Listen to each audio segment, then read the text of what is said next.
খাওয়া কেমন হলো? খুব ভালো আছে, হেভি খাবার হয়েছে। রান্না বান্না কেমন হয়েছে? খুব সুন্দর রান্না। সব রান্না আমি করেছি নিজের হাতে, ওই জন্য জিজ্ঞেস করছি। ছি, আগে জানতে বলতে না, এটা কোনো চিন্তা হবে না। না গো, রান্না খুব ভালো হয়েছে, পেট ভরে খেয়েছি। আর বিকেলে পুরো শান্তিভাবে ঘুমাতে চাই এখন। ও আরামদায়ক। কেমন হয়েছে রান্না? তো এই যে আরেকজন তো শুয়ে পড়েছে খেয়ে দে, মানে এতটাই খেয়েছে। Hey guys, welcome to our channel Norjit blog. তো চলে এসেছি ননদের বাড়িতে। এই যে এখানে দেখতে পাচ্ছ, এটা হচ্ছে ননদের বাড়ি। তো ননদের স্বাদ হয়ে গেছে, যেহেতু আমার কাছে ফোনটা ছিল না সেজন্য আমি তখন ভিডিওটা করতে পারিনি। তো এখন আমার হাজব্যান্ড এসেছে ফোনটা নিয়ে, তো সেই জন্য এখন ব্লগটা করছি। আর এখন মোটামুটি সব নিয়ম টিয়মগুলো হয়ে গেছে, এখন সবাই খেতে বসেছে। চলো তোমাদের দেখাই ওখানে কে কে বসেছে খেতে। তো ননদও খাচ্ছে, সেখানে ননদকেও দেখিয়ে দিই চলো। সবার প্রথমেই এই যে তোমাদের দেখিয়ে দিই সব থেকে গুরুজন যিনি, এইটা হচ্ছে ননদের শ্বশুর মেসোমশাইকে, সেই জন্য সবার প্রথমে দেখালাম। তারপরে যে দেখো ননদকে খেতে বসিয়ে দিয়েছে, যেহেতু অনেকটাই বেলা হয়ে গেছিলো, 2টো বেজে গেছিলো, সেই জন্য ননদকে খেতে দেওয়া হয়ে গেছে। তো এই যে এখানে মেনুতে রয়েছে সাদা ভাত, তারপরে আছে শাক ভাজা। তো খুব লজ্জা পাচ্ছিল, আমি ভিডিওটা করছিলাম জন্য, দেখো কিরকম লজ্জায় মানে খেতেও পাচ্ছে না। যেহেতু আমি ক্যামেরাটা খুব একটা ভালো করতে পারি না, সেই জন্য বর আমাকে শিখিয়ে দিচ্ছিল যে একটু সামনে থেকে টেকগুলো নাও। তারপরেই আমি সামনে থেকে টেক নেওয়া শুরু করলাম। তো নতুন করেই তোমাদের আবার বলতে হচ্ছে। তো প্রথমেই আছে সাদা ভাত, তারপরে শাক ভাজা, লেবু, পাঁপড়, ভেজ ডাল, তারপরে আছে এঁচোড় চিংড়ি শুক্তো, তারপরে আছে মাছের কালিয়া, তারপরে চাটনি, তারপরে হচ্ছে পায়েস, তারপরে মিষ্টি, আর আছে জল। তো এখানে যেহেতু খুব বড় করে ও স্বাদটা হয়নি, মানে বাড়ির সব আত্মীয় স্বজনরা মিলেই আর কি স্বাদটা হয়েছে, সেই জন্যই বাড়ির লোক সবাই মিলেই পরিবেশন করছে। আর এই যে এখানে খেতে বসেছে আমার বর আর আমার ভাসুরকে তো হয়তো চেনো সবাই। এই যে এখানে সব দিদি ভাইরা খাবার দিচ্ছিল ওদের। আমরা সবাই তো আগের দিনই চলে গেছিলাম, আমরা সবাই বলতে আমি আর আমার যা আগের দিন চলে গেছিলাম। তো আমার মামি শাশুড়ি আর মামা তো যাওয়ার কথা ছিল, তো ওরা 2টো বেজে যাওয়ার পরেও মানে ওখানে গিয়ে পৌঁছয়নি, সেজন্য ওদেরকে নিয়ে একটু হাসাহাসি হচ্ছিল। বলছিল যে আমার মামি শাশুড়ি নাকি ড্রাইভার আর আমার যা হচ্ছে কন্ট্রাক্টর, তো ওরা সবাই সব যাত্রীদের ডেকে ডেকে বাসে তুলে তারপরে নাকি গাড়ি চালিয়ে আসছে, সেই জন্য অনেকটা দেরি হয়ে যাচ্ছে। তো সেই নিয়ে একটু হাসাহাসি হচ্ছিল। আর দেখো এখানে আমার বর আমার ননদের সাথে ইয়ার্কি মেরেই যাচ্ছে, ওকে একদমই খেতে দিচ্ছে না, প্রচণ্ড হাসাচ্ছে ওকে। আর আমার বর আর ননদরা জানো তো, ননদ বররা এরকমই করে, মানে বর দেওর সবাই মিলে মানে এরকমই প্রচুর হাসি ঠাট্টা করে, খুব ভালো লাগে।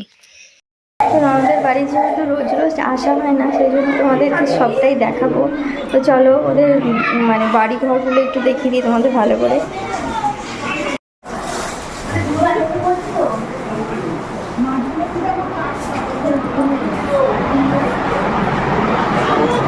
যেটা হচ্ছে ঘর ওদের, মানে বাচ্চারা সবাই খেলছে। এই যে এটা হচ্ছে ননদের ননদ মানে দিদি। সবাইকে হ্যালো বলো। আরে ভিডিও বানাচ্ছি। ও দেখ ভিডিও বানাচ্ছে, দেখ লজ্জায় আগেই মুখটা ঢেকে দিয়েছে। আরে তোমাকে দেখাবো না। হ্যাঁ, এই যে এখানে আমার একটা ঘর।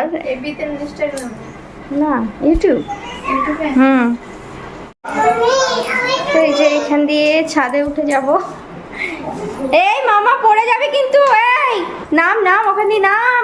এই বাবা সাংঘাতিক, চলো যাও।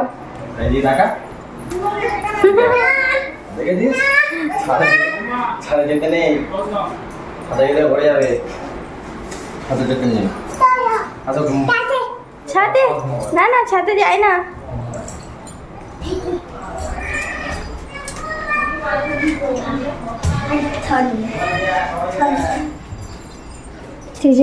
ছাদে চলে এলাম।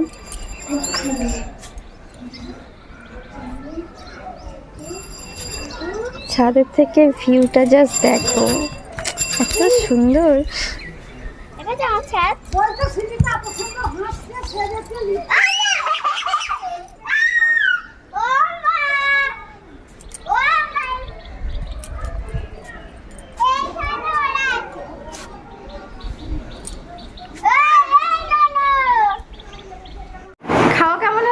খুব ভালো আছে, হেলদি খাবার হয়েছে। রান্না বান্না কেমন হয়েছে? খুব সুন্দর রান্না সব রান্না আমি করেছি নিজের হাতে, ওই জন্য জিজ্ঞেস করছি। ছি, আগে জানতে বলতেন না, এটা তুমি চিন্তা না। না গো, না, ভালো হয়েছে, রান্না খুব ভালো হয়েছে, পুরো পেট ভরে খেয়েছি। আবার বিকেলে পুরো শান্তিভাবে ঘুমাতে চাই এখন। ও আরামদায়ক। কেমন হয়েছে রান্না? তো এই যে আরেকজন তো শুয়ে পড়েছে খেয়ে দে, মানে এতটাই খেয়েছে। তোমরা তো সবাই ভিডিওটা দেখলেই, কালকে আমাদের ওখান দিয়ে বেরোতে বেরোতে মোটামুটি 5:30 মতো বেজে গেছিলো। তো সেই জন্য অন্ধকার হয়ে গেছিলো আস্তে আস্তে, সেই জন্য আমি তোমাদের ভিডিওটা শেয়ার করতে পারিনি। আর অনেকটা রাস্তা আসতে হবে, তাড়াহুড়োর মধ্যেই ছিলাম। আর যেহেতু আমাদের সাথে আমাদের মেয়েও ছিল, সেই জন্য আরও তাড়াহুড়োতে এসেছি। সেই জন্য তোমাদের আর কিছুই ভিডিও শ্যুট করে দেখানো হয়নি, মানে কখন বাড়ি এসেছি, কীভাবে এসেছি। সেই জন্য আজকে ভিডিওটা শেষ করছি। তো তোমাদের ভিডিওটা কেমন লাগলো অবশ্যই কমেন্টে জানাবে। আর আমার ননদকে সবাই একটু আশীর্বাদ করবে।